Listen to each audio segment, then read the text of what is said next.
tell you something, brother. This might be the best OG Kush I've ever had. Ooh. Ooh, yeah. You just said a mouthful, brother. I'm higher than helicopter butt. Listen, though, Hulkster. Young Lurch has been running his mouth on that podcast.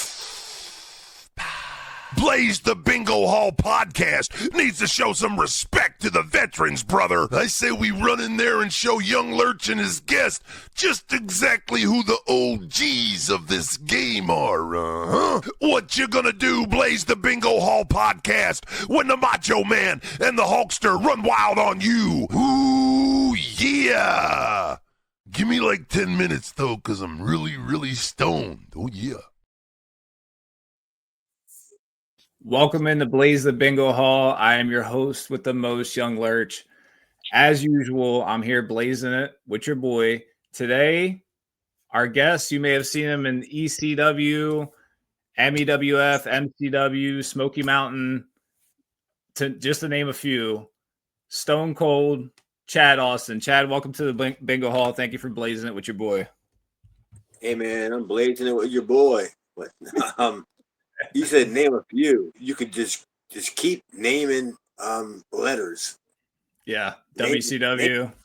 Name them letters, man. Because it's a kind of show, and it was at a bingo hall, a gym, a Catholic youth center, a convention hall, anywhere else. I was there. From American Legions, all of them. All of them. I've done them all. I've done bar mitzvahs. I've done charity and weddings. I've done, I've been everywhere. So how did you break into the business, and how did you ultimately get drawn to like the MEWF, MCW promotions in the Maryland area?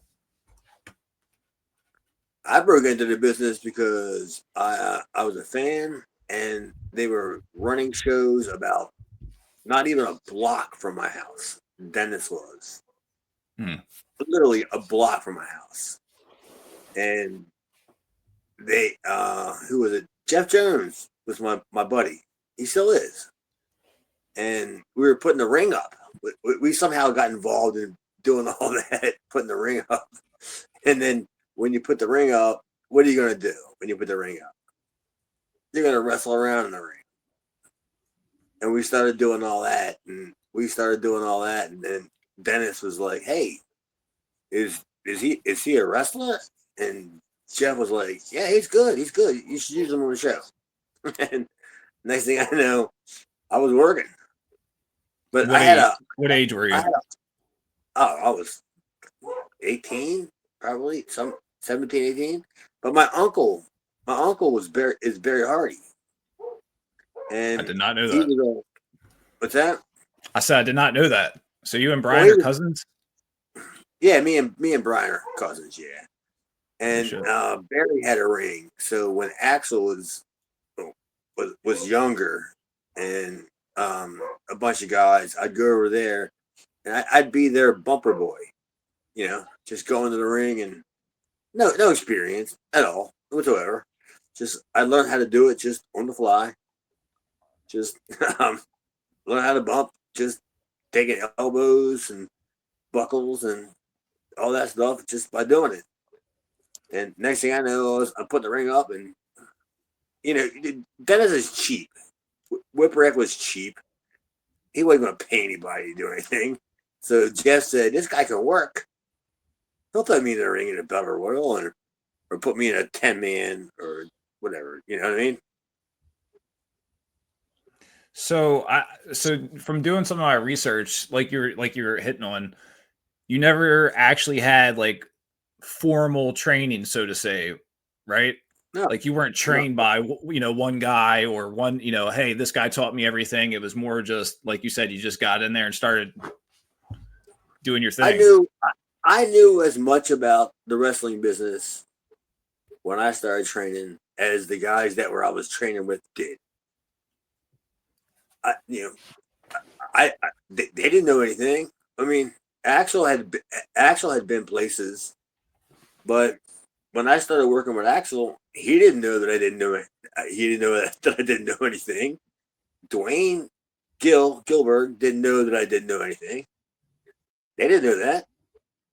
I just got in the ring and started bumping around and started hitting the ropes and started taking bumps, and they just figured I was. Do you think that could even happen for someone today? Do you think that same type of scenario could even happen for somebody today? Yeah, but it's a shame because it's a shame because it takes you back to the I mean, I'm not. I mean, I am a Cornette guy, but I'm also a realist, and the backyard bullshit can take you so far.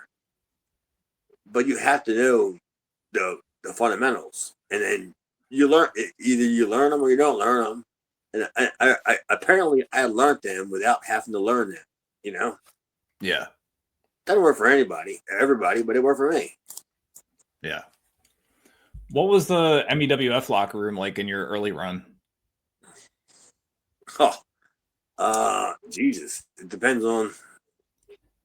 Oof. I mean, were the guys accepting to you, like being, say young and like you said, how you got into the business? Like it's a little bit different than I guess some other people that maybe go to training and go to an actual school and so and so signs off on them, but you kind of seem like you were kind of like forged by fire, just thrown out there a little bit.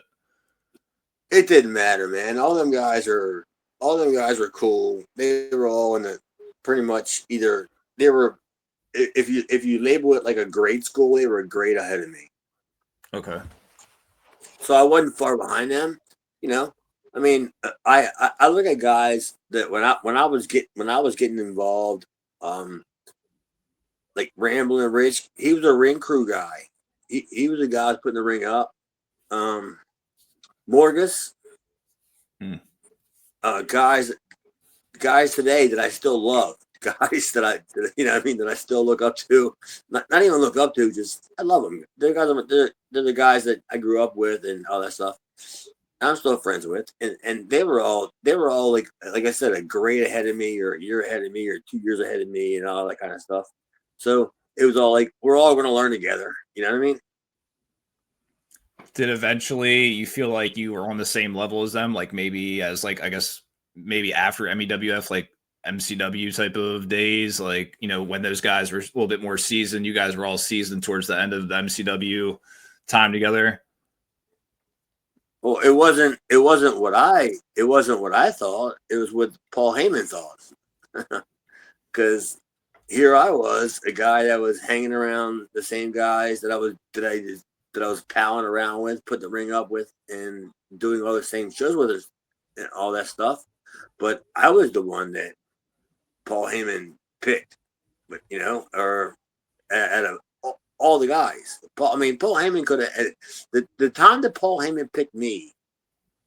He had 30 other guys that he could have picked on that show. 30 other guys easily. Because that was an Ian Rotten spectacular show that Ian booked every single independent wrestler that he could get a hold of or get a number of, and he brought in Paul Lee. That he was going to run a big show and everything, and out of the whole entire show, the only guy that I know of that Paul Lee asked for my number was me. So how did that opportunity come about? He got invited by Ian to that show, and he was looking for talent, or maybe you just sparked his interest and was like, "Hey, I want this guy to work for me." Well, it was Ian. Paul and Ian booked a spectacular in Parkville Armory. Yeah, I mean, he had the WrestleMania of the independents, and of course, he didn't. I mean, it was classic Ian. I'm going to book everybody I know.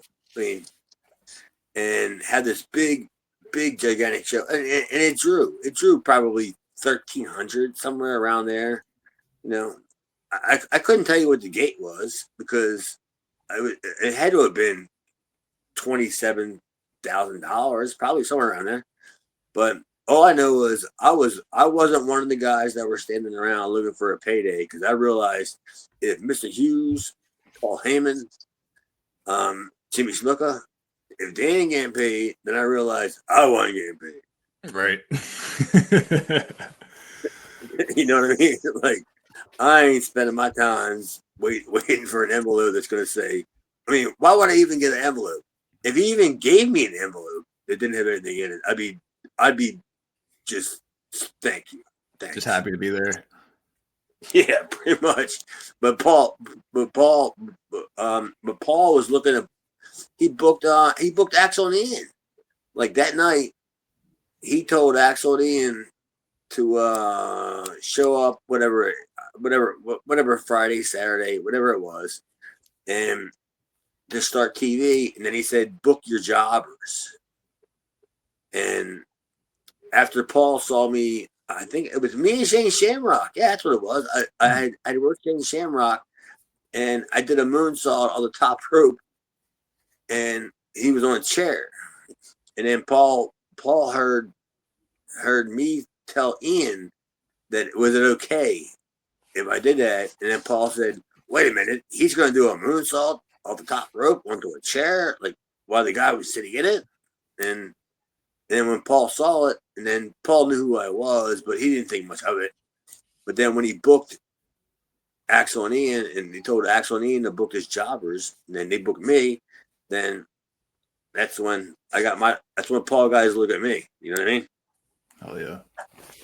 What were your first impressions of the ECW locker room compared to, I guess, the Maryland scene where you broke into that? I mean, in '93, in '93, it wasn't anything much more different than I was used to. It was a regular locker room, just same guys. Because my first show was Eddie Gilbert's last show. Mm. I don't know if you know anything about all that. Not really. Well, that was not a great night for guys that were debuting in ECW, because you got to remember that night was the night that Paul was taking over the book from Eddie Gilbert, and Eddie Gilbert had no idea, or if he did have any idea, he didn't really let it on to believe that it was till that night. And it was one of those nights where a lot of tension in the room. Yeah, there was it was so much tension in the room that Doug Gilbert, his brother, took a baseball bat, and there was a table where the monitor was, and at one point, I don't remember who it was, but some people were willing to like go out there and stop it, like stop Eddie from saying what he's going to say, like, go out there and stop this, go out there, he can't say this. And Doug grabbed the baseball bat and he swiped the whole entire table off the monitor, everything on the table with a big old bat, and said, and he blocked the door and he said, "There's nobody. If anybody's going to go out there and stop this, you got to go through me first." And this is my first night. You know what I mean? You're like, oh shit. And I'm sitting there like, what? Because Eddie Gilbert's my hero. He's my mentor. He's my guy. Like, and I'm thinking like, I have no idea what was happening. Yeah. Yeah, dude. And all I did was I stuck around. I stuck around that night. Paul couldn't use me that night because that night they had the Sheik, they had Abdullah Butcher, they had Stan Hansen on that show. Damn. I mean, so I was just a guy in a locker room, and then that was the night that he booked Axel and Ian the first night. So they said, bring your jobber for, like, I guess it was next week, whatever, for a match, and they booked me. And Paul knew who I was from seeing me at Ian's show. So here I was, and Paul didn't like me. What can I say? Do you have a match in ECW that was your favorite, or you feel like was like overlooked? A match that has a favorite. I mean, well, I mean, I had a whole bunch of matches that were my favorites, but the one that I guess was my most favorite was me and Mikey from what was it, Heatwave '94? Because Meltzer, Dave Meltzer, the fucking the godfather of pro wrestling matches, was in attendance, and he gave us like 4.25 stars, and I was like, wow, I never looked at my matches of having star ratings or any of that kind of stuff, because I never thought about that.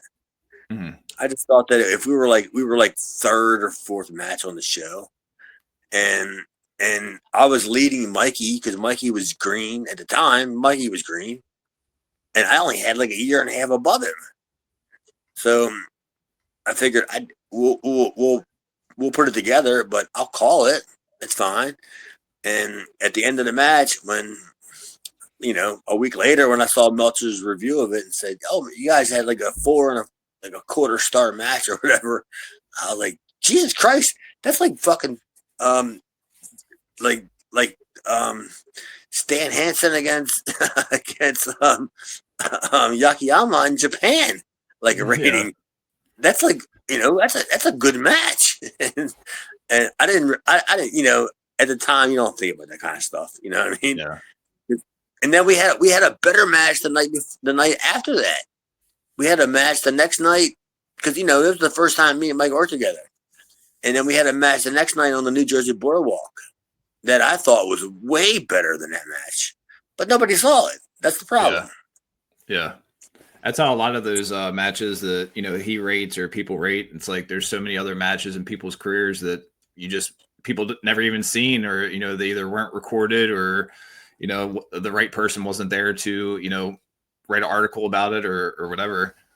I mean, it happens, man. I mean, it is what it is. I mean, honestly, do you think if I would have known that Dave Meltzer was there, that I would have told Mikey we should have a better match tonight? Yeah, you probably would have had a worse match, knowing it would have had more more nerves, I guess.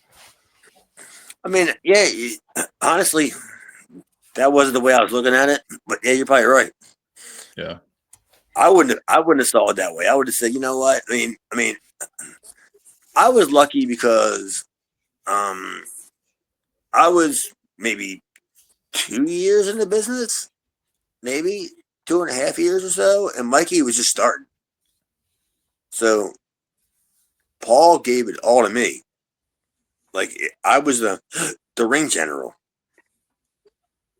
So I had to book this match. And I had no previous, experience of booking how a match went. Yeah, with anybody. You're the one being led usually, and then you had to be the leader. Yeah, but I was always very, how do you say it? I was always very cooperative. Like I would always, I never booked a match for my own.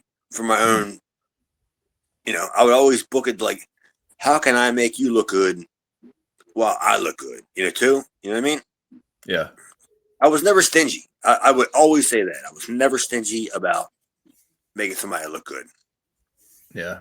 That's a lot of the problem sometimes. People don't understand that, like, hey, everyone has a role sometimes, and maybe your role wasn't to be the one, there to shine or to be the one to get over. But if you're helping that person fill that role of getting over and shining, then you're doing your job just as well as that person. So some people don't get that. It takes two to tango sometimes. Well, every time, but yeah, it will work. I mean, I can't tell you how many times I said it to people. It'll work. Yeah, it'll work. And I look at them like, what? And they want to tell me they want to do. I got to do all this. I had to get my shit in. Like I get this, and this, and this, and this, and this. We got 8 minutes. Right. You know? Ask So your dad. about time getting cut. Yeah.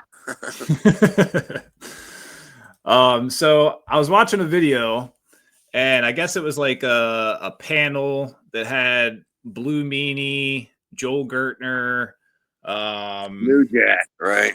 yeah, the infamous New Jack story. The way that Blue Meanie was telling the story is that apparently he says you were telling people that you were an agent for ECW, and that's what ultimately led to New Jack and Bruiser Bedlam wanting to place a bet on your head on who was going to take you out first. Is there truth to the way he tells the story? Because obviously I'd love to hear, your side of it. No, not at all. 100% false. And I can't believe everybody. I can't believe Meanie said that. I saw it. I saw it. Yeah. I just can't believe that Meanie. All right. For the what is it? The 1,000th and 200th time, I'll tell you right now how I went. Okay. It was me and Meanie were scheduled to wrestle in the Gangsters, right? Here's how it was. On a paper, on the door, ECW Arena. All right. I go to Meanie. We're working the Gangsters. All right. Walk up to the Gangsters. And we're working you guys tonight. And Mustafa said, no, not Mustafa. New Jack said, Meanie, you go with Mustafa. Chad, you come with me. That was it. No laying the match out. No bumps. No spots. No, we're gonna get heat. No, that's all it was. and here I had already given Paul my notice that night that I was leaving. I said I'm leaving because I start Memphis on Tuesday. Once I get there, I'm starting, and it was no big deal. It was like, okay, no hard feeling, whatever. So when it all happened, and New Jack started beating me over the chair, and I have no idea, like, where all this stuff came from. Like, New Jack did it all. He's the one that said that he broke my leg and everything else and all this. And Meanie, I can't believe Meanie even said this, because Meanie was in the match. I mean, he was with.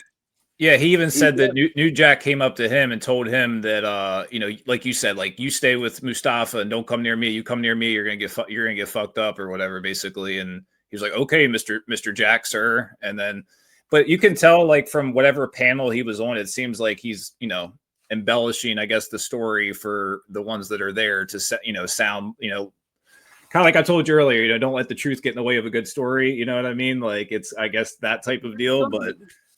Yeah, it's a great story, and I mean, if Meanie didn't know, then Meanie didn't know. I mean, I'm not going to hold it against. I'm not going to hold it against Brian for that. You know what I mean? Like, maybe he didn't know. Maybe he just didn't. Maybe he didn't hear. He didn't hear what like what I heard. But all I heard was New Jack didn't kill me. That's what kills me, is that the fact that he broke my leg, and I hear about it today. I hear about it today. Even this morning, I hear about it. That, oh man, New Jack broke your leg. Well, yeah, I know, but I started working for Memphis that Tuesday. After that Saturday, what a broken leg, I guess. Did you know it was broke at the time? It wasn't broke. Oh, it wasn't broke. There was no broken leg. There was no broken leg. There was. I mean, the only thing. I mean, the only thing that was stiff was at one point he swung a chair and it caught the side of my knee. At the end, right? Right, and you see me grab my knee, like, because it caught me in between the kneecap. like right thing. But that wasn't anything he was doing on purpose. It was just the way he was swinging the chair. But he didn't hurt me at all. Like none of it was it was all work.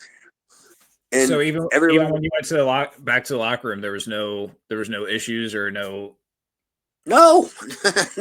Yeah, so it's crazy. Like you said that you know, like I said, that story that that Meanie tells on YouTube. It's like okay. Well, I mean, I'm not gonna blame Meanie for not knowing. You know what I mean? Right.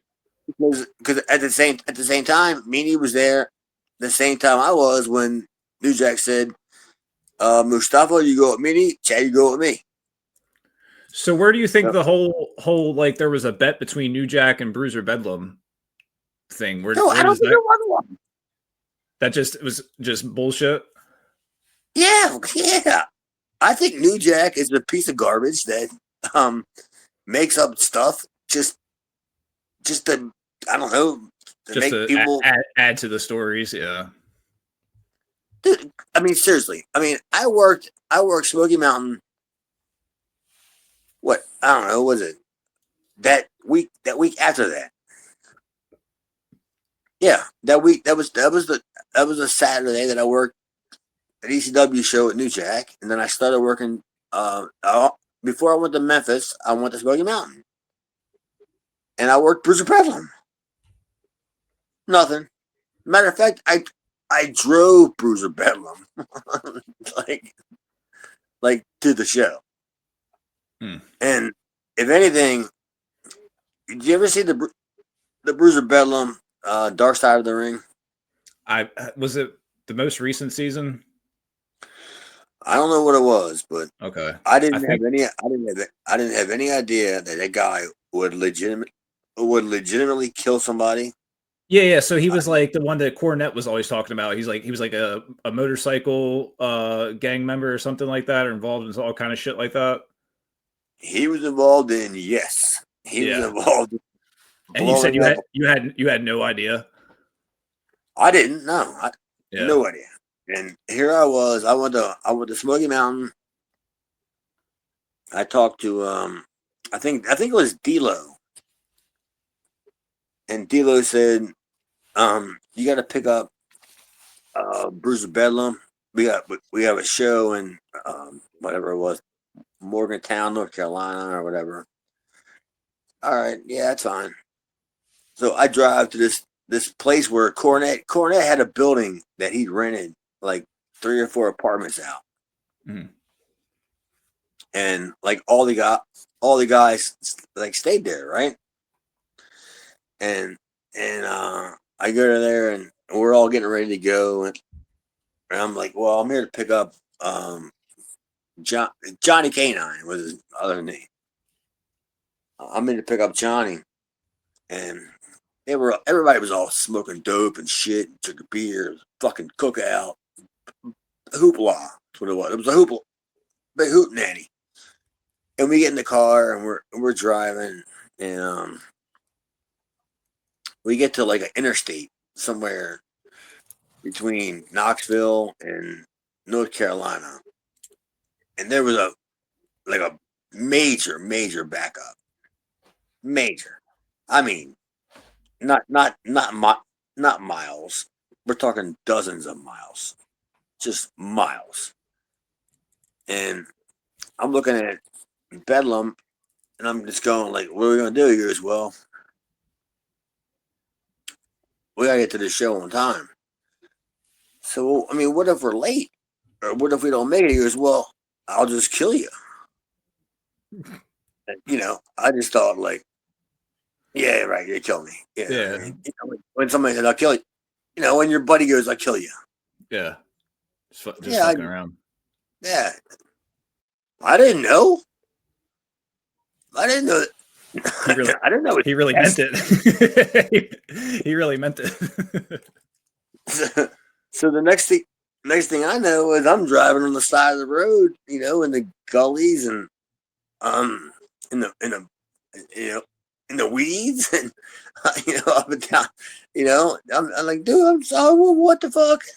And we get to the building, And we get in there, and Cornette's like, all right, you guys all made it. We made it like a half an hour before like, I don't know, start time or whatever time. But we made it. And we get there, and I look at the run sheet, and it says, like, Chad Austin versus Bruiser Bedlam. Oh. Chad Austin versus, what was Boo Bradley's name whenever he was there? And then it was Chad Austin versus Cactus Jack. Like 3 matches for TV. Dude, Bruiser Bedlam, he didn't beat me up. I'm thinking, like, this guy's gonna just, take out all his liberties on me in the match. You know what I mean? Like, but no, I got him there. I got him there safe. You had no idea of what I guess he was into, though. Well, I guess looking back on that moment is what you're trying to say. That's how, like, I guess a little bit eerie, right? To know what you know now about him. Of course. Yeah. I mean, what was I going to say when the guy's like, "You get me to the building on time, or I'm going to kill you"? And you're thinking, like, "Oh yeah. What are you going to do? You poke his ribs, right? Nah, give me that." Yeah. You don't mean that shit. So I think he meant it. So you said you were a Jim Cornette guy. What was your experience like working under Jim Cornette for Smoky Mountain?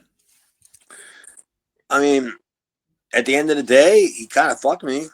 So, I mean, I still love Jim to this day, but he took advantage of me. He knew that I worked for Paul, and he knew that. I mean, he didn't know what he didn't know. He didn't know what I was doing to begin with. All I was doing was I was visiting my mother in Knoxville. So I went to a show, and I ran into Tom Minogue, and Tom said, "All right, come to TV tapings." So I went to do a TV taping, and Cornette used me as a job guy, which it wasn't a problem of mine. I didn't give a shit being a job guy. Mm-hmm. But I didn't realize that I was going to be announced from Extreme, Pennsylvania, and and blah blah blah. And I didn't realize that I was a butt of a rib. You know what I mean?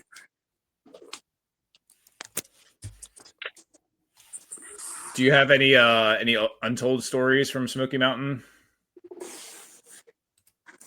Untold stories. That's going to take me a second to think here. Untold stories. I mean, not really, no, because I wasn't there long enough. I was only there basically for like 2 weeks, 2 weeks, 3 weeks, or whatever it was. Like, I traveled with them I traveled there more than I worked. Okay.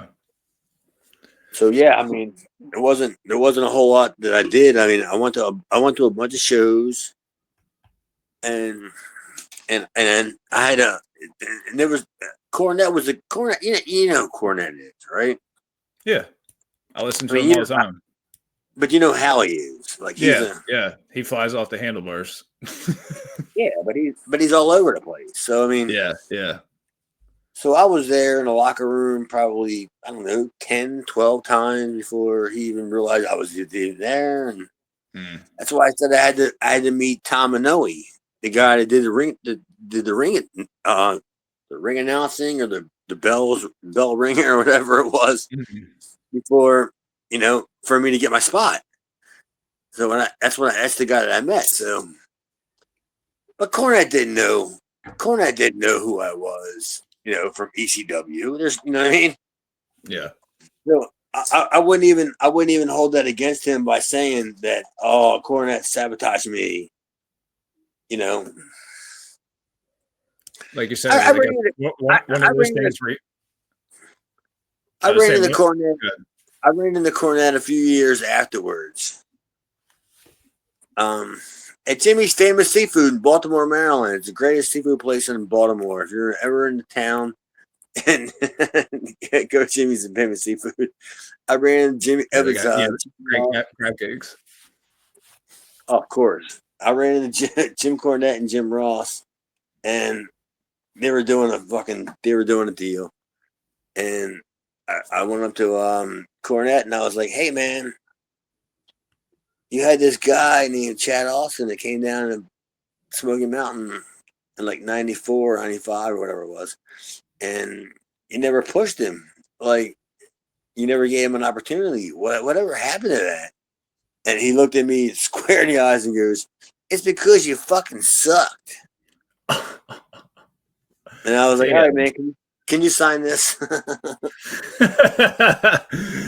Yeah, that sounds like Cornette. Yeah, but he didn't. You know, I'm not going to say that Cornette really thought that I sucked. He didn't. You know, Yeah.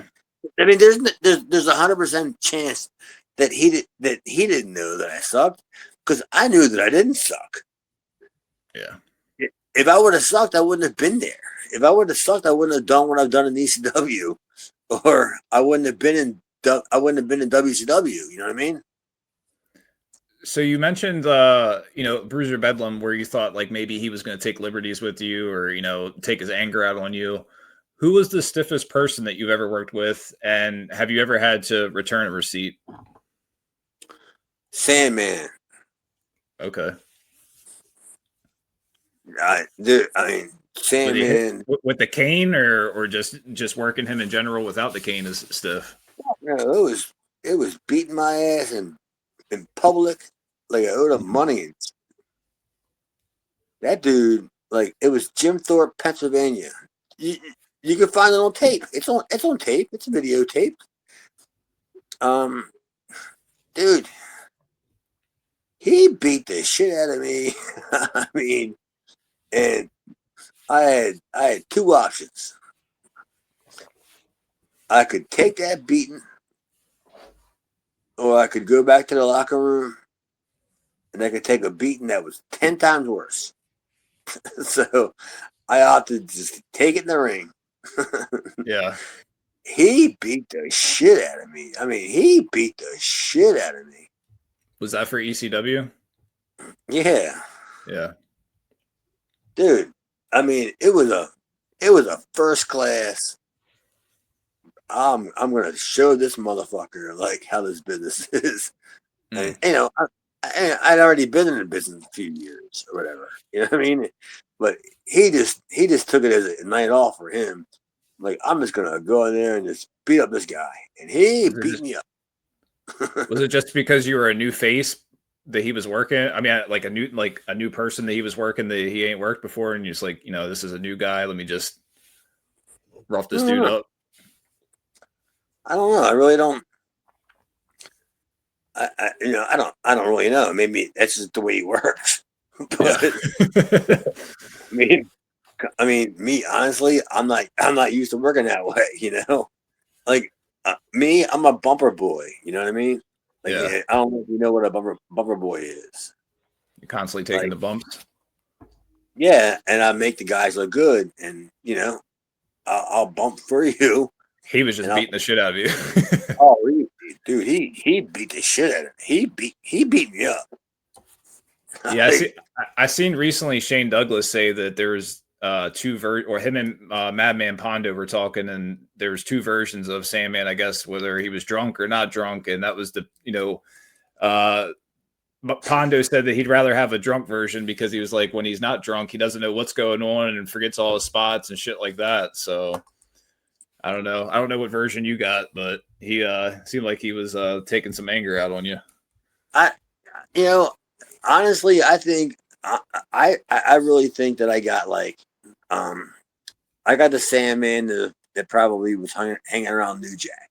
You know what I mean? And it was like, hey, we're gonna beat up. I hear so much stuff. And, you don't know what to believe sometimes, I guess.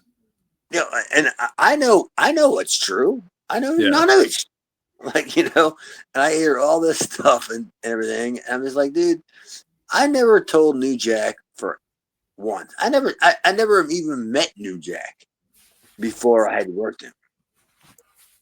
And he told people that I came to a show telling people that I was, that I was an agent for ECW. And Do you think somebody else? Do you think somebody else put that in his ear? No, I think it was New Jack. I think it was just New Jack being a fucking idiot because he thought that I worked there. I mean, I worked there, so I did work there. But he probably thought that if he just used that shit for, just as a foot in the door, anything. And it's the wrestling business, man. So yeah, I was just like, dude, and Sandman, same way. What, you beat me up? That motherfucker was gonna throw me off a mountain. Like, we were in Jim Thorpe, Pennsylvania, on a mountaintop. Like, our locker room was overlooking a mountaintop.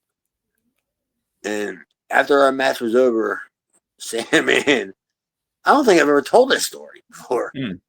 Break it here on the Bingo Hall. After we were done, like, Sandman he beat the shit out of me. I mean, he beat me up. And the worst part about it was, as soon as the match was over, I still had to take a beating from Mikey, like, afterwards. Mikey was still doing the program. And after the match was over, we get back to the locker room. Sandman says, "What are you still doing here?" And I said, "I don't know. I mean, I'm getting dressed. I'm waiting for Axel or Ian or whoever was there for a ride home." And he goes, "Well, if you don't get out of here, I'm going to throw you off the mountain." And if you look over, our locker room had like a little deck that overlooked a mountain. Mm-hmm. Like the caverns of a mountain. Like, there was nowhere to go but down. And I walked outside and I looked down and I went, "Yeah, I don't think I want to take that bump. I don't mind taking bumps. I'm good at that. Nah, that's a bump." So I hurried up and grabbed my shit and said, I'll deal with that another day." Do you ever feel like you actually had like legitimate heat with anybody, or was it just those types of incidents? Yeah. But I don't even know why. It sounds like wrong place, wrong time on a lot of these. No, to me it was because I was always the kind of guy you could take that shit out on. Okay. You know what I mean? I guess they felt like they could take advantage of you or something. That's what it was. That's all it was. Yeah. I was smaller, and what was I gonna say? I wasn't a guy that shot. I mean, I had credentials. I mean, I was a very accomplished, like, wrestler, like, in high school and stuff like that. But I mean, we're talking about adults. Like grown men. So what was I gonna do? Grab an ankle and pin him and look like Grand Americano, whatever. Fuck, you know what I mean? Yeah. No, what am I gonna do? So basically the best part about it was they beat me up. Mm-hmm. I mean, they beat me up, but at the end of the day, I still walked out of there. You know what I mean? Like, nothing major. Nobody ever. I mean, believe me, nobody was going to kill me. You know what I'm saying? Right. Put it that way. Let's jump ahead a little bit. So let's talk about the MCW days. You were one half of the Slackers tag team with Dino. How did that tag team come about? Oh my God, dude. Oof. That was kind of like, I guess that was my idea. Okay. Had you guys worked together before that? Nah, man. We had this deal where he was all right. Here you go. I'm gonna try to lay it out for you right now. It was, Dino was a student in the school. and I was already around, but they couldn't find. All I was doing was jobs. That's all I wanted to do. Like I was doing jobs. I was putting guys over, and that's all I wanted to do. And Cicero, our boy Cicero, Jimmy Cicero.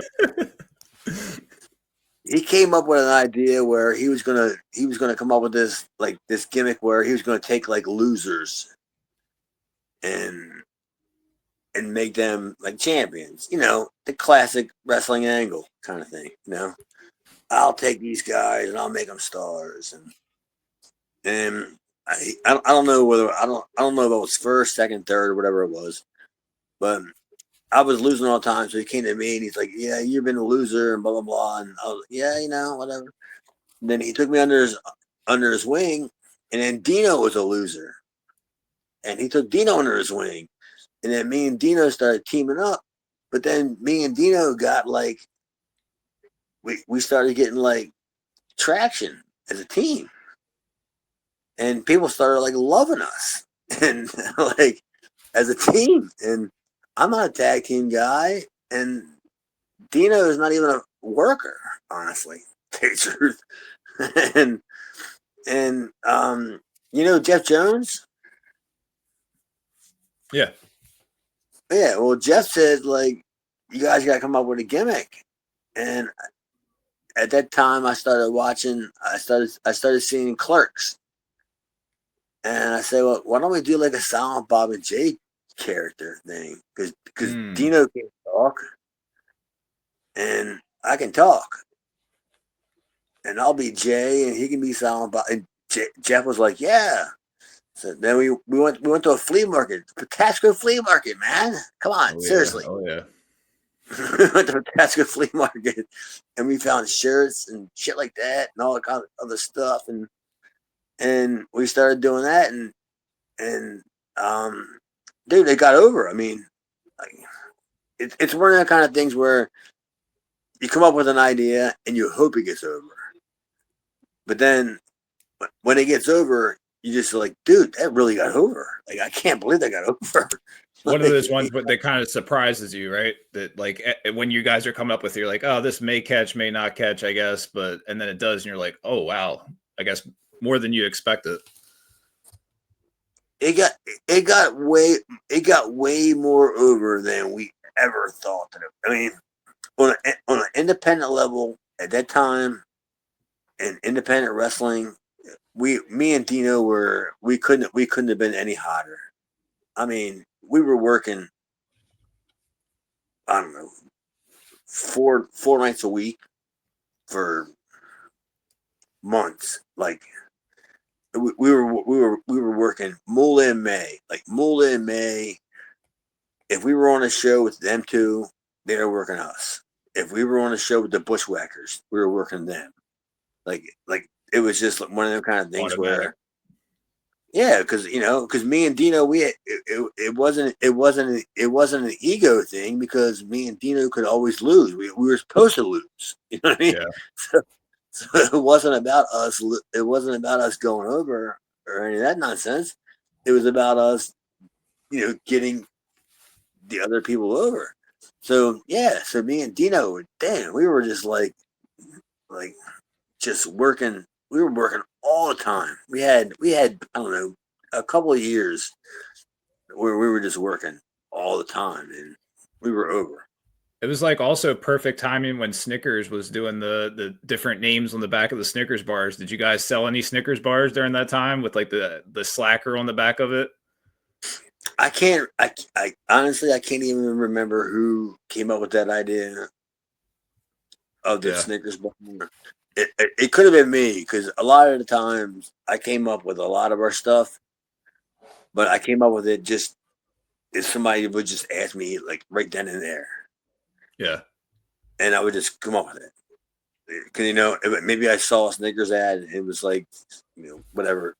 Yeah, I think that they were doing different names on the back of them, like as like a a new thing, and it just happened to be Slackers or something on the back, or Slacker on the back, and then you guys were like, probably like, oh, it probably the light bulb went off, and you're like, it probably makes sense to sell those and promote them and shit like that. Probably, man. I know. I mean, all I know is, I remember that me and Jeff, we went down to Pataskua Flea Market and we just got a whole bunch of shirts made. Like, and Jeff was like, what do you want, like, your saying to be? And whatever. We didn't have any sayings or anything. I was like, well, I think I still have a shirt, honestly. I think it was like Slackers, yeah. something about chicks dig slackers. Oh yeah. That's all it was. Something about chicks dig slackers. And yeah, I mean, then we never knew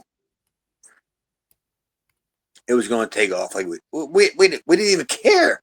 Like, you know what I mean? We were just like, Yeah. this is Just cool, man. Yeah. And that's the way shit happens. Yeah, sometimes it's the best things that happen that way where, you know, like you said, just you weren't really expecting it to be that, and then it just kind of catches wildfire. It was over, dude. Yeah, you guys definitely were. I wanted to bring up the Steve Wilkos match that happened, and Steve Wilkos coming into MCW, because I know we talked a little bit before this of Kelly Bell, who was on the Bingo Hall and told his recollection of the story. So I want to hear your side of it, and how did it really go down? Well, I mean, Kelly never really told his recollection of the story. He just kind of brushed over it like he was part of it. Oh, because, you know, he had sold out 360,000 shows and been to Japan a billion.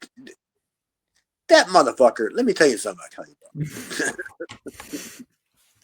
That dude, that was the highlight of that guy's career, as being part of that match. He was a special referee because Kelly Bell was part of our team with TQM. Or, I mean, if he wasn't, he was about to be part of our team of TQM. And they made him the special referee for that match. And go back, it's on YouTube. You can look at it and look at how good of a referee job he did. He didn't even know what he was doing. Nothing. Zero. Incompetent whatsoever. Didn't know shit. Nothing. And he just stood around. Well, I don't know what's going on. And but I worked for Springer at the time, and Steve and Dan McDevitt's the guy that said, "Why don't you ask Steve who would ever do wrestling?" And I was like, "I don't know. I'll ask him, whatever." And I asked Steve. I was like, "Hey man, have you ever thought about doing wrestling?" He's like, "Pro wrestling, you know?" And I was like, "Yeah." He goes, "Oh, I don't know. That's bullshit." I said, "You can make a ton of money." I said, "You can make a ton of money." He's like, "What do you mean?" And you're doing Polaroids, taking pictures, whatever. Mm-hmm. All right. Well, I went to Dan. I said, "Hey man, what if I can get you Steve from Springer?" And he was like, "Oh, okay. All right." His ears perked up. "Oh yeah, Steve Springer." And we got him there, and don't even ask me how much he charged because I have no idea. I have no idea what he charged, but all I know is me, Mark Schrader, 2 or 3 other guys ran to every single Walmart, Target, every single store that would sell Polaroids, because he only had like 100 like Polaroids, like to do pictures with, and we had to go find all these shit for him, and we told this fucking jabroni that you ain't gotta do anything, man. Like when you get in the ring, all you gotta do is stick your hand out. We'll run into you. You know? Like we'll run into you. It was him and Gilbert. I mean, seriously. Zach, come on. It wasn't him and Jushin Liger. Yeah. It was him and Gilbert. So was there any truth to that you guys were like warming up beforehand and he was being like super stiff or something like that? Because I think that's a part of what Kelly was saying as well. There was no there was no warming up with anybody. There was no warming up. I mean, he may have warmed up with them fucking goofs, but not me. Yeah. I mean, Kelly, I don't know. I have no idea where Kelly was at in his career, where maybe he still wanted to warm up, or work out, or you know what I mean, or do what no. It's not even a problem if he did, because it's a lot of guys sometimes that work the weekends, they might want to work out and stretch and do whatever, but I didn't, because I was probably working 3-4 nights a week at that point. So but it was great. I mean, I just heard Kelly on your show, and I was just like, this fucking guy, he has a whole different version of this story. That's why I say sometimes don't let the truth get in the way of a good story. But, that's why I wanted to hear it from you. You know what I mean? Because you were obviously there too. You were involved in the match. Everybody's got their own recollections. So, well, go back and watch it. It's on YouTube. I mean, you can go back and see how much interaction Kelly Bell had in her match. He didn't do anything. He didn't even know what he was supposed to do to begin with. Also, I was going to say your Jerry Springer episode. That's also another infamous episode on Jerry Springer with the lady had no arms. And did she have legs too, or did she not have legs either? Man, she didn't have shit. She didn't have anything. And you were supposed to be like her caregiver that was like throwing her food on the ground or making her get it off the ground or something like that. Dude, I mean, I have no idea. I have no idea what they called the show, but they should have really called the show. They really should have called the show. I don't caregiver. Yeah. I mean, yeah, that was great, man. Like, how about this, for example? This broad, she had like 7 cars in her backyard that were all broken down. What the hell? And when I flew down to Chattanooga, Tennessee to meet her, and me and Toby were like doing our thing, and we were like just kind of like milling around everything, and we noticed that she had like all these cars in her backyard. We're like, how do you have all these cars in your backyard? I mean, is it kind of like, is it because you don't have no arms and no legs? They just put them there. They knew you weren't going to move them. She didn't move them there. Can we figure out how you got all these cars in your backyard? That's a crazy episode. I think you're at least the third person that's been on this podcast that's been on Jerry Springer. I've had Mickey Knuckles on here who was on Jerry Springer, and One Man Crew who was on Jerry Springer as well. So there's a lot of wrestlers that have blazed the path on the Springer show, so to say. Nobody's gonna have Bob Starr's another one, so there's 4. Sorry. I'll tell you this right now. Now that I'll pull back the curtain. I'll pull it back right now, and I'll tell you the truth. Here's how it goes. I was the greatest guest on the Jerry Springer show. Not only because Jerry Springer told me that I was. Not only because the people that work for the show told me that I was. And I saved a guy's job by doing my stuff on the show. I looked at my producer and I said, I'm sorry, sir. I'm not the greatest guest you ever had on this show. Bobby Starr is the greatest guest you ever had on this show. And he looked at me and he goes, who's Bobby Starr? I said, I mean, I had done this is probably my fifth one. You know what I mean? And I say Bobby Starr is the greatest guest.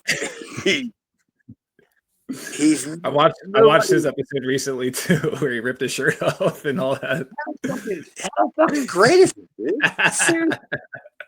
I mean, I made fun of a midget or whatever with no arms and no leg, whatever. But Bobby Starr made himself out to be a dreamboat. They're like ladies. He was like a gigolo pimp or something. He's like, you don't have this. You don't have this. He said that he wasn't going to get that girl a cheeseburger. Yeah. Bobby's the goat. Bobby's the goat. In my opinion, Bobby is the goat of anything that I ever stand to be. Like, yeah. My measuring stick is I want to be like the biggest jabroni in the planet. And I have a measuring stick of Bobby Starr right above me. Oh yeah. He's the biggest jabroni I'm ever gonna meet. Shout out Bob Starr. Bobby's the best dude. Yeah. I mean, I can't I don't talk to Bobby enough. I try to, and he always just kind of kayfabes me and just, oh, I'm like, no, Bob, you're the best, dude. You're just the best. Yeah, I seen Bob recently at a show out in West Virginia. That's where I'm based, out of West Virginia, and he's working with House of Pain out there.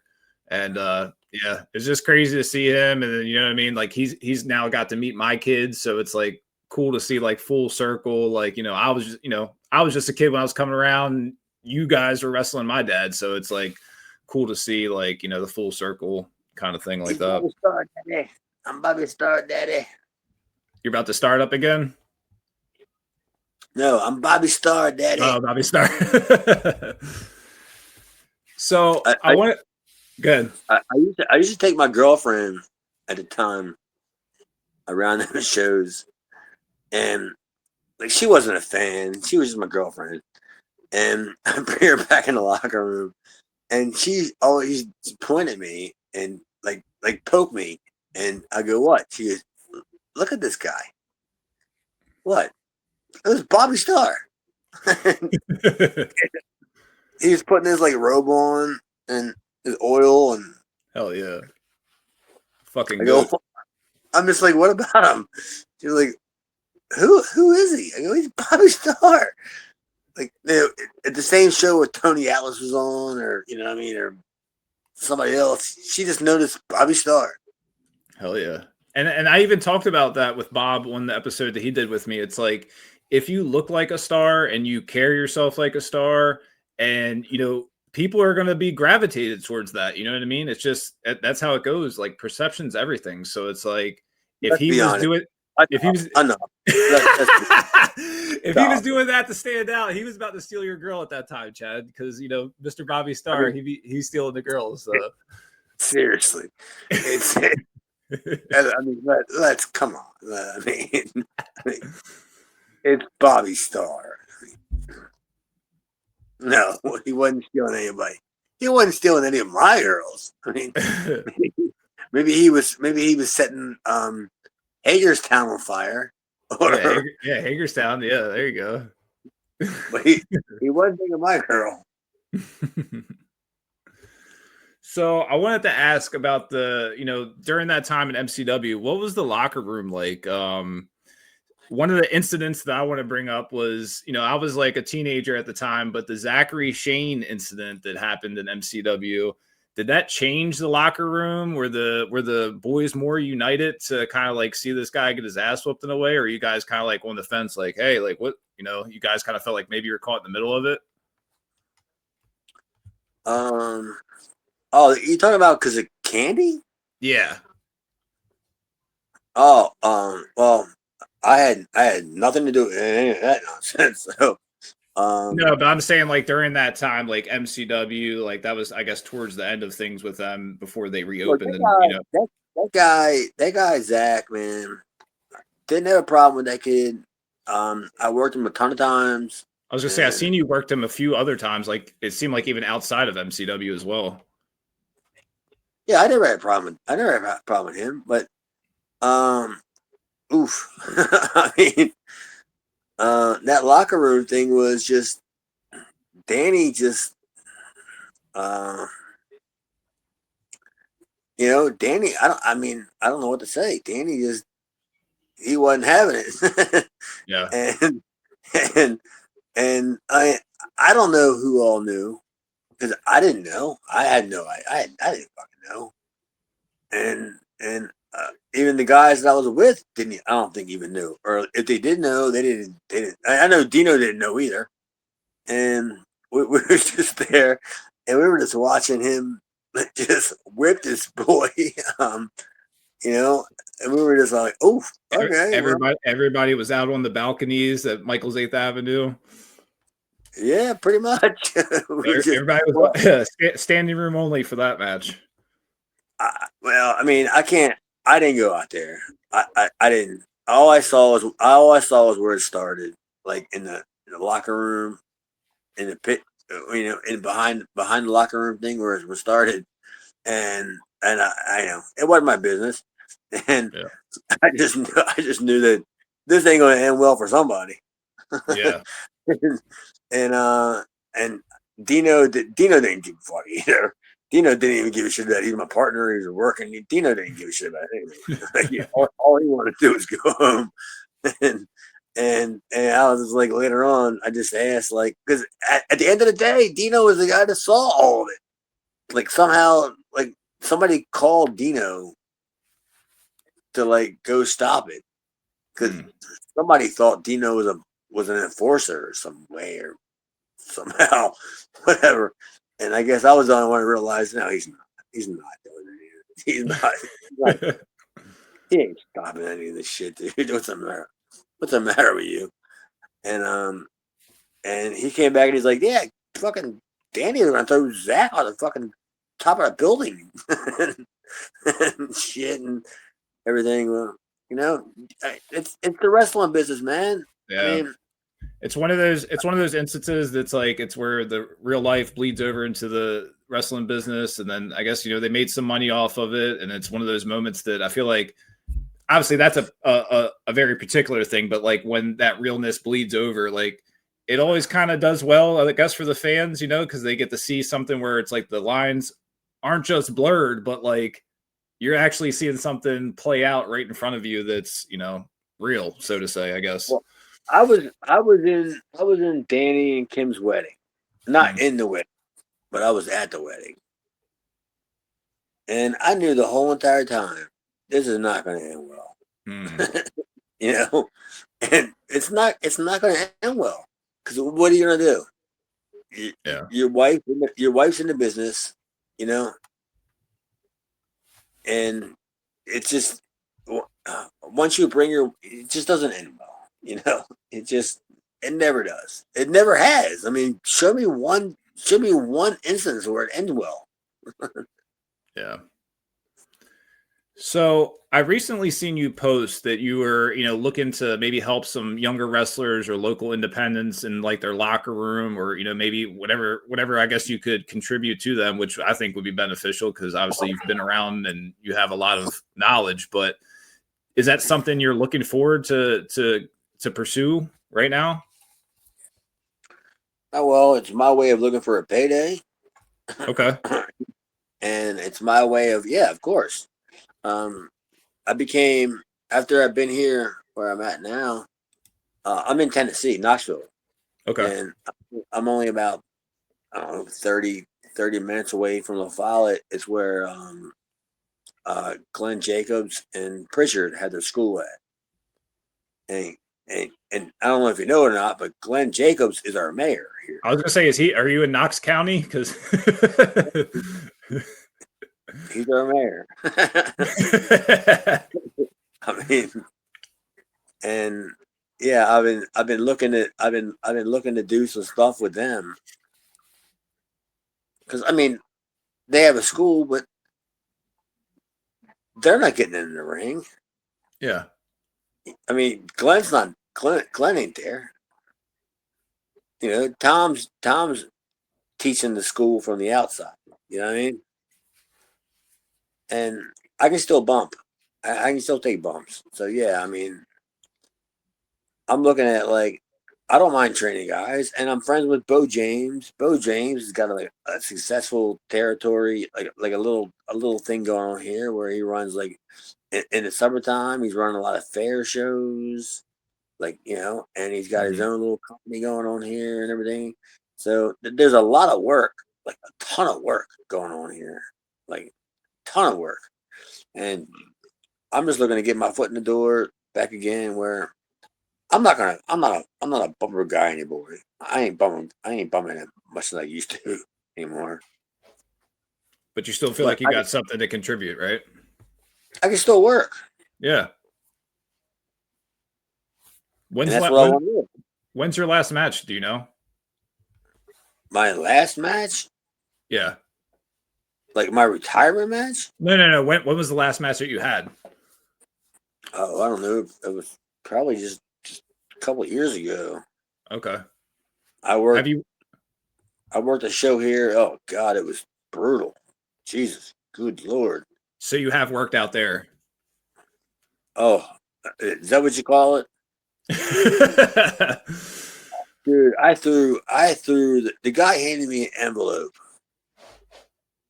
as I walked back to the curtain. And I felt the envelope. And I touched the back of the envelope with the front of the envelope. Mm. And I just said, I looked at the guy and I just like, you know what? I just threw it back at him. I was like, don't call me again. Like, don't even bother. I've never seen. You know what the problem is? I'll tell you what the problem is, Zach. The problem is around here is that there's no state athletic commission. No. So anybody can just be a promoter. Anybody. Or a wrestling. Yeah.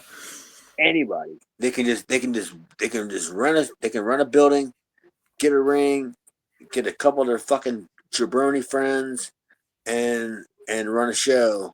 And I just happened to, because I didn't know any better. I mean, I'll be honest, I didn't know any better. And I got caught up in that shit, and I said, you gotta be kidding me. Because the guy that I worked for, not only did he not know who I was, this was great. I said, yeah, I'm Chad Austin. I work for ECW. He's like, well, I don't know who you are. I said, but I work for ECW. And he goes, well, I never heard of that. And I said, you never heard of ECW. Red flag. And he said, no. And like, I just said, all right, man. All right. And then I sat and talked to like 14 other guys that were on the show. And they were all like, oh my God, how great was it working for ECW and working for Paul and everything. And I was just like, oh yeah. And I go, this guy don't have any idea who the fuck I am. And he wants me to go out there and put over a guy he wants me to go around and put over a referee. It's what he wanted me to do. So I have no problem putting over a referee. But how are we going to do it? Well, after he told me what they wanted to do, I just said, I'm not doing that. Like that, I'm not doing that. There's nothing in this for me. Right. Are you bringing me back? Because he wanted me to like, what do you want me to do? It was a guy in a gorilla costume or something that he wanted to like make a fool out of me to begin with. And then that was fine. I was like, oh yeah, I'll do all this and all that. But the referee is going to beat you, like pin you. And he's like, the referee is going to pin you. And then you get the 3 count. And I was like, what the fuck? After all was done, I said, I ain't doing any of this. Like, talk about fantasy booking. I just looked around and I was like, dude, I counted. There was more empty seats there than there was people. It was 47 people. And I counted 69 seats that were in the building. I said, I'm not doing any of this. Like, this is just. It's not even just in your area. There's a lot of areas like that even around here, like, no athletic commission. So it's like anybody can be a promoter. Anybody can be a, fly by the night, I'm But going it to kills do the this, do business. that. Yeah. It's the same thing with the wrestlers that I call them cosplay wrestlers, that they think that they're almost like imitating their favorite wrestler without actually wrestling themselves or doing gymnastics or It kills the business, man. Like you can say whatever you want to say about the Maryland State Athletic Commission, but at least there's it a holds a reason why. standard, right? There's a reason why MCW is the standard of independent wrestling. You ain't seeing whatever fucking Indiana independent backyard wrestling being part of the ID program, right? Yeah. Yeah, because there's a standard. It's a standard. Yeah. You can't. There has to be some sort of regulation. I mean, maybe you don't have to have a regulation, but somebody has to stand up and go, we can't have this. And that's combat zone, in my opinion. Yeah. Go to combat zone. Okay. What's your take on the modern product today, like WWE, AEW, TNA? I know you're not too fond of it, some of it. No, I mean I'm fond of all of it. I mean, okay. People got jobs. They got I like AEW. I mean, AEW just got a whole lot of problems that just they haven't figured it out yet. I mean, yeah, you can just have matches just to have matches and all, but is it me or is it the long time storytelling kind of thing? It just doesn't. Well, I think Tony Khan, he just did a interview with Ariel Helwani, and I think that if you watch that, it kind of tells a lot of unanswered questions you may have about AEW when he says like that he's the only consistent person that's at every show no matter what. And what that tells me that if he's having multiple agents and multiple producers and multiple groups constantly rotated in and out, that's why the product feels the way it does, where it's just like there's no consistency. There's no, it's maybe up and then it goes right back down because there's no equal, hey, this guy's here, this guy's, leading the charge, so to say. And if it's just Tony Khan, it's like he's kind of in my opinion, it's just him playing with his action figures.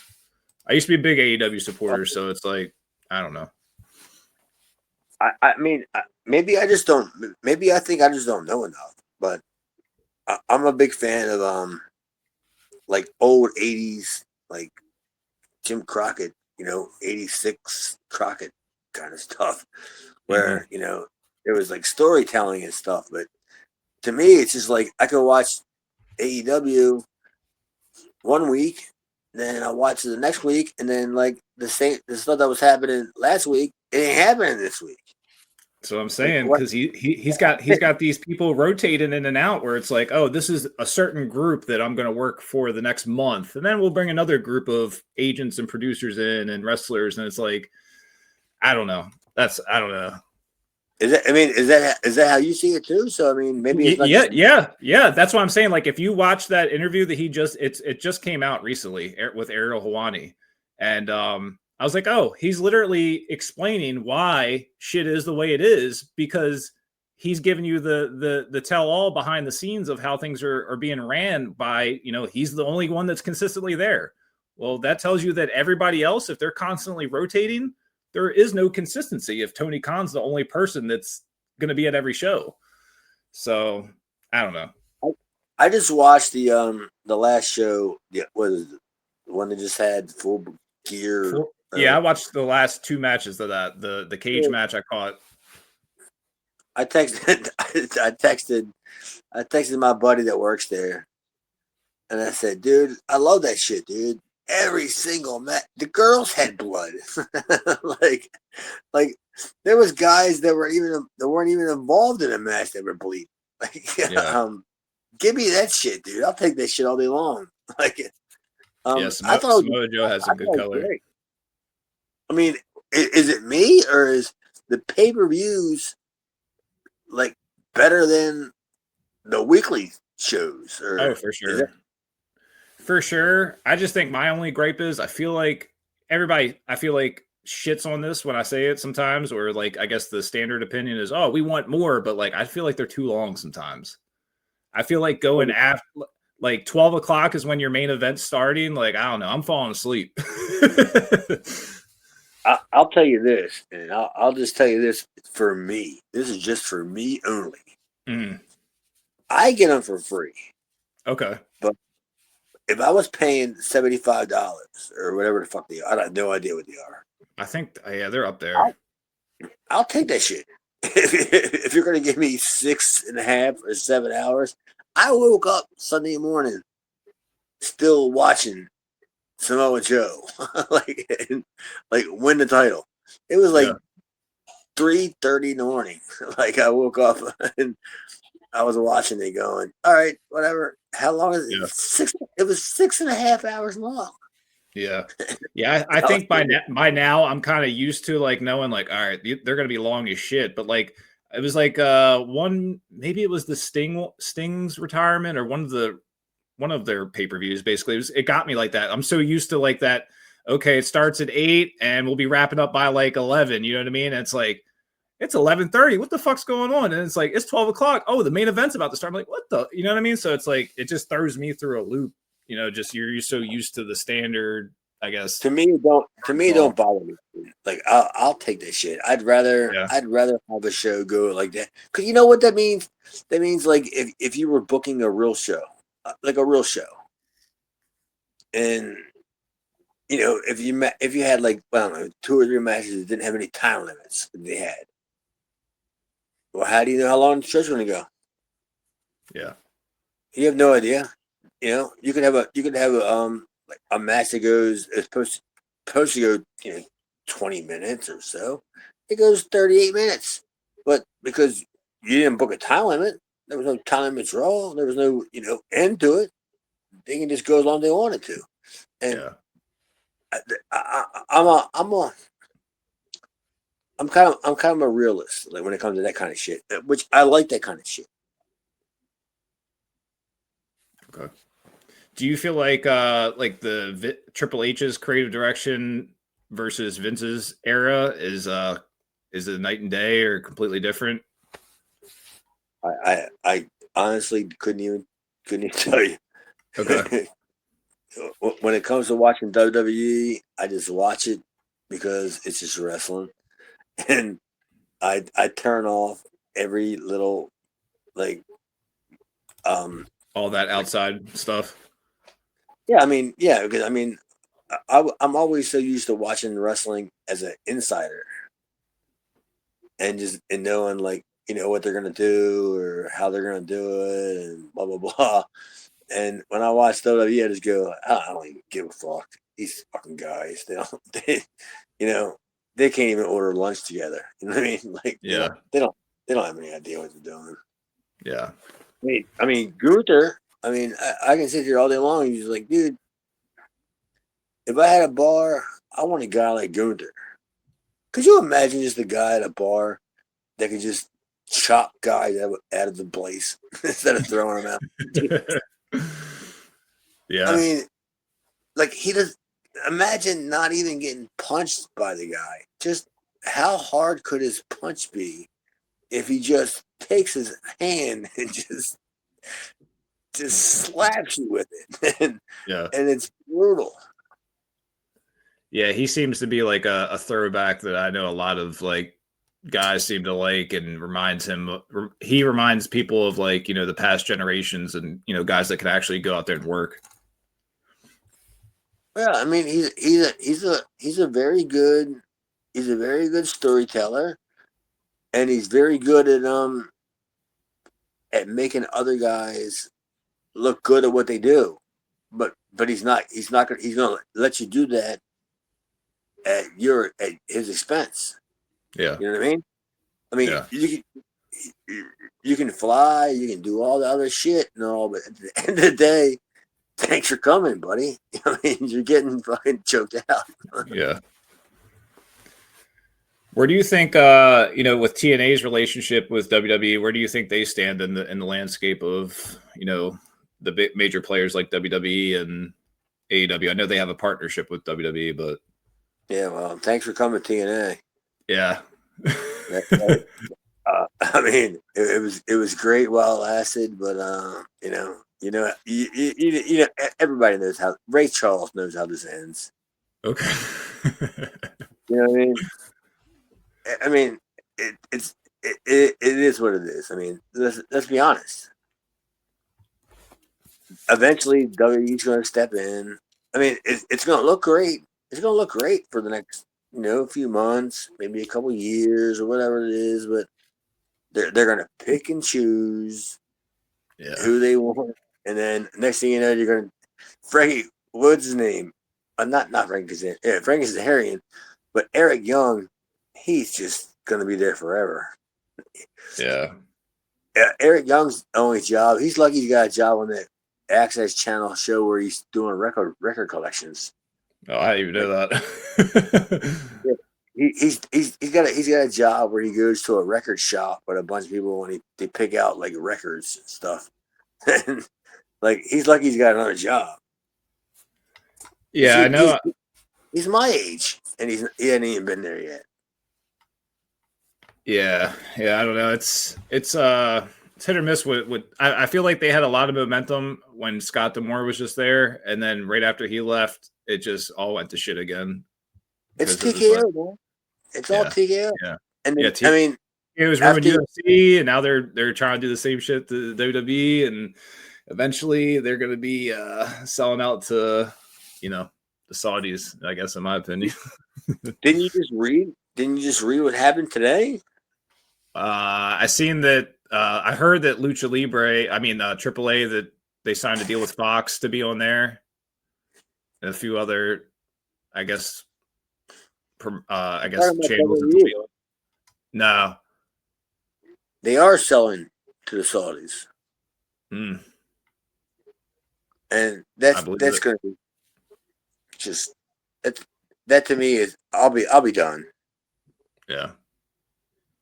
Yeah, the plan. If that is the case, it was already in motion. You know what I mean? Because they're going to have Royal Rumble next year, and then the year after that, they already got WrestleMania. So it was like the writing was on the wall, and that's what everybody keeps speculating that's going to be the direction. So if that did get announced today, I believe it. I said it like I don't know, probably 3 or 4 years ago. As soon as they started doing the whole deal with the Saudi thing or whatever, I said, I didn't know anything, nothing at all. I just said, you know what? Eventually, these motherfuckers, they got so much money, they can just buy this whole entire company. Mm-hmm. And then when TKO started buying it, and then they started talking about all the other shit, I was like, you know what? This is definitely gonna happen. Yeah, I used to be huge in the UFC, and I just feel like TKO, they did the same thing to them as what they're doing to WWE right now. It's like almost copy and paste as far as the way that they're just squeezing like the real fans out of it. But let me ask you, did you just watch the last UFC the other day? Nope. You didn't watch it? Nope. Why? No interest. Well, why? Why was there no interest? I just feel like there's no so when I started watching UFC, there's like all these, there's Rampage and Chuck Liddell and all these, their names. It's kind of like how wrestling would promote these guys. Like everyone had like a character, so to say. It's like now all these guys are just plug and play, and there's 500 plus people on the roster. It's like I can't keep up with it, and it's just like a lot of it's not as exciting as it used to be because everyone's so. There was no stars. Yeah, exactly. That's what. Yeah, there's no Conor McGregor's. There's no Brock Lesnar's. There's no big draws that are putting people to want to come back and watch. It's just like I said, they're just like plug and play. Like everybody's run of the mill same to me. I just watched the UFC on Saturday. It was 5.5 hours on ESPN 1, 2, 4, and 7, 69, whatever the fuck they were. and I watched all of it, and I said, I don't know who any of these guys are. Exactly. And I don't see any of these guys selling tickets besides doing what Michael Brack does and selling them to his friends and family. Yeah. Getting him in the building, getting Kelly Bell to send him to his band members, his drummer player, and getting him in that building. I don't see any of these motherfuckers knowing who any of these guys were. And you know, that's the problem. There's just nobody wants to see. And if you look into it more, you realize that nobody's paying to see UFC anyway. They're all paid seats to begin with. Like all the main seats, they're all sponsored corporate like seating that when you watch the preliminaries, there's nobody there. Yeah. There's nobody going to be there until the main show because they're already sold and nobody's going to watch the fucking, you know, the preliminaries of the what the fuck are the preliminaries of the preliminaries? Like I thought that was me and your father. I thought that was us. The early prelims. That's what they call. Like after we put the ring up, you know what I mean? Like we're in the prelims. Hell yeah. All right, let's switch it back. Looking back on MEWF, MCW, ECW, Smoky Mountain, like we've talked, what do you believe your real legacy is in the business?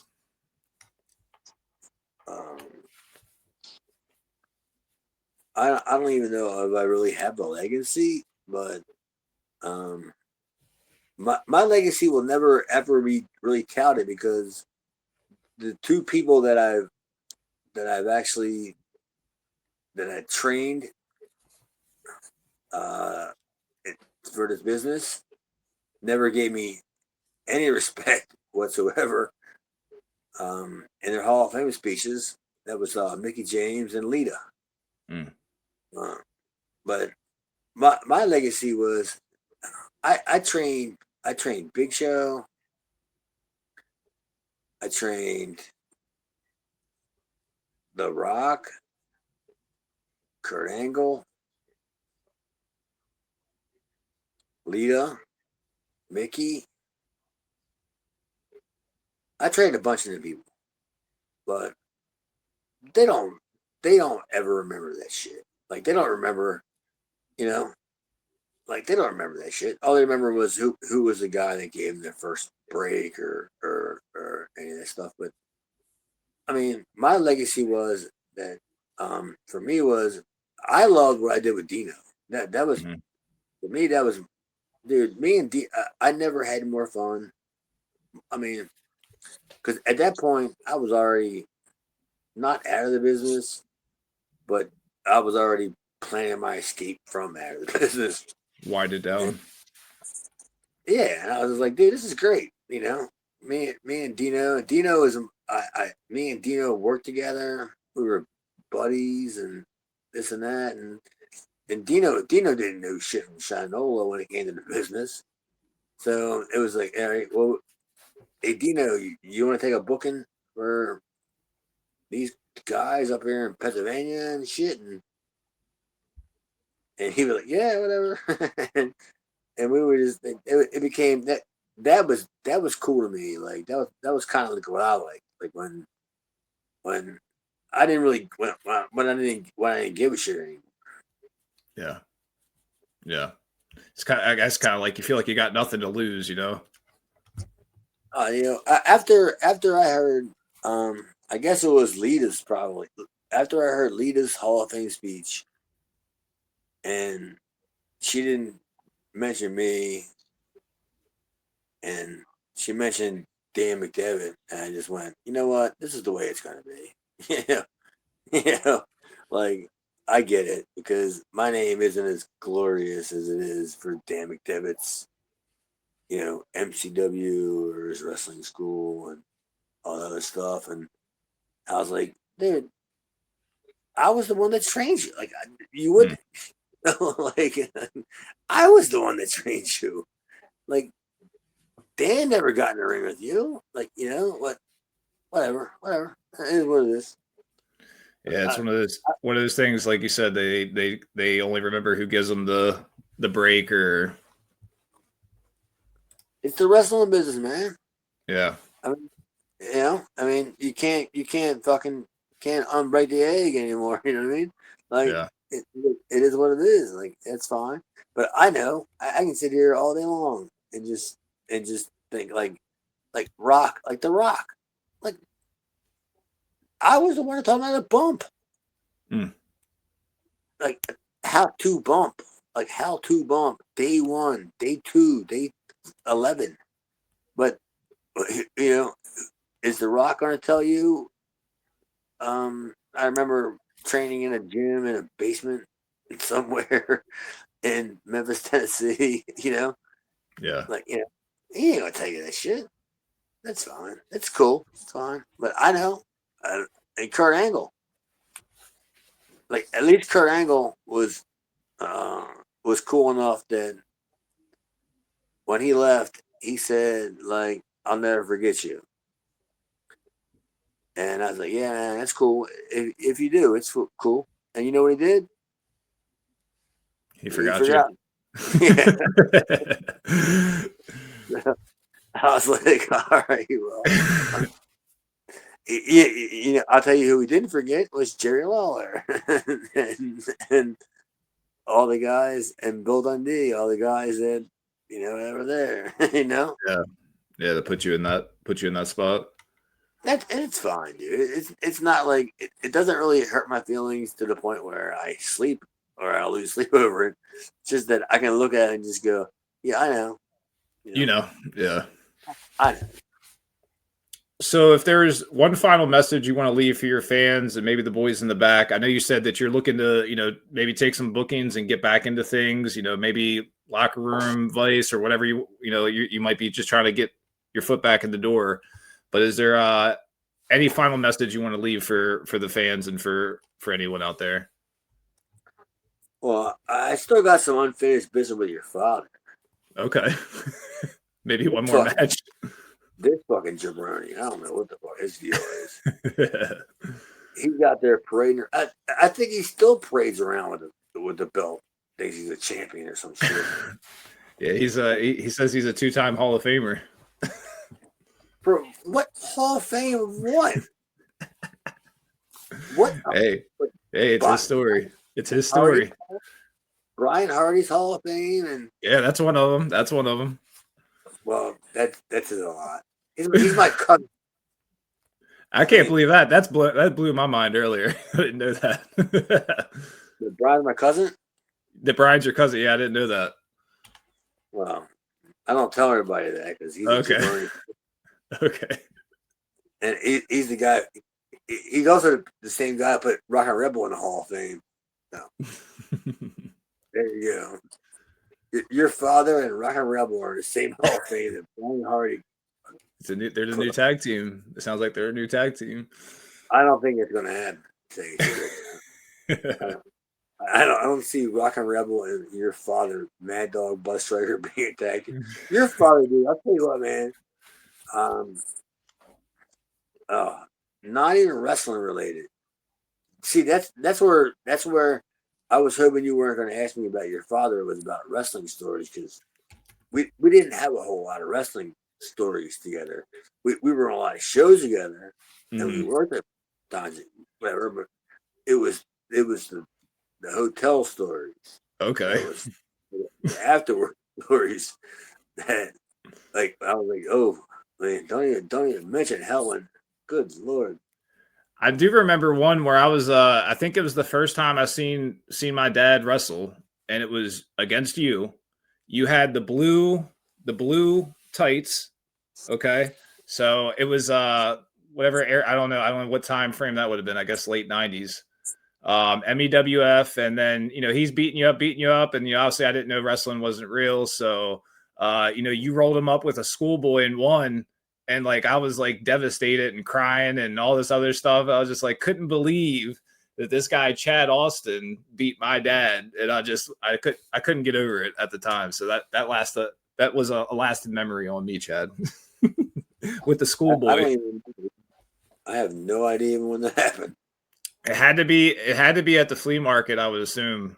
And I know you had the blue tights, the same ones you wore, like I know you wore those for a while, but yeah, it was definitely early in his career. I always said it was his first match, but he said that Vinny was his first match, but I know it was early on. Maybe the first match I went to that I seen, I don't know.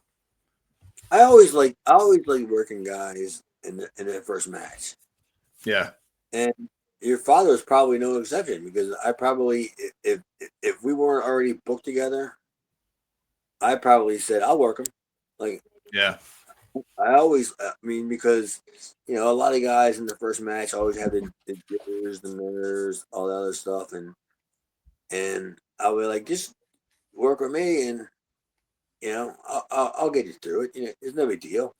Yeah. And I probably told him a joke, probably in a chin lock or something, and and just calm the nerves. Yeah, I mean, I never had a problem working with your father. I think I worked him probably at least a dozen times. I'm sure I did, and it was always like, we never had to go over anything. I know he stunk, so I just figured like, once that fat black guy tags in, all you gotta do is just stick your arm out. I'll just run into you, and Dino will run into you, and then we'll figure it. Yeah, I mean, because me and Dino were your dad and Kelly, I don't know, probably a dozen times too. Yeah. Kelly is another guy. Kelly is another guy that just, fuck Kelly Bell. Damn. Okay. All right. Well, that blues sucks. Damn. Okay.